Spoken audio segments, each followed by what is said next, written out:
L'entreprise de distribution des bagages a déjà été désignée. La partie diplomatique bouclée pour Indigo, le bleu domine comme la couleur de la compagnie. Un vol inaugural serait prévu fin mars vers une liaison directe Réunion-Chennai ou Bombay.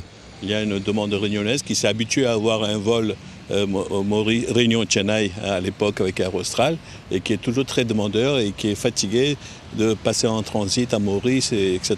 On demande qu'il n'y a plus de visa touristique, aussi bien pour les Réunionnais qui vont en Inde et pour les Indiens qui viennent à la Réunion. Et pas de visa, de façon à booster cette relation dans les deux sens, ou bien au mieux un visa à l'arrivée, à l'aéroport. Dans le cas des passagers en provenance de l'Inde, les opérateurs souhaitent maintenir la délivrance des visas par le biais d'une agence de voyage locale. Plus généralement, cette nouvelle offre est bien perçue. Plus on a des touristes étrangers, ou en tout cas hors des 80% de la métropole, ça nous met quand même beaucoup plus d'ouverture au niveau de notre business. Inde, Chine, Bangkok, Scandinavie, nous on est ouverts.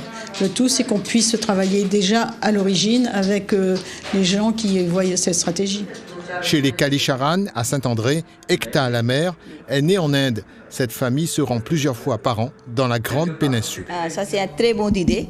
Pourquoi? Parce qu'avec Air Indigo, nous avons parti directement en Inde et après, nous avons parti domestique avec la même compagnie.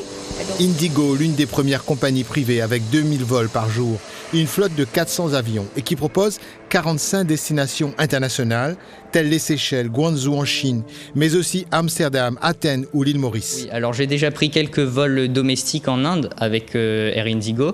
C'est une compagnie qui est assez fiable, on n'a jamais eu à faire face à aucun retard ou quoi que ce soit. Le service en vol était de bonne qualité. Et voilà, tout était confortable, tout s'est bien passé. Selon nos informations, des réunions ont eu lieu récemment à la Chambre de commerce et à l'aéroport de Gilo pour organiser l'arrivée d'Indigo. Enfin, une question reste en suspens. Indigo proposera-t-elle des prix attractifs pour la viabilité de sa ligne ?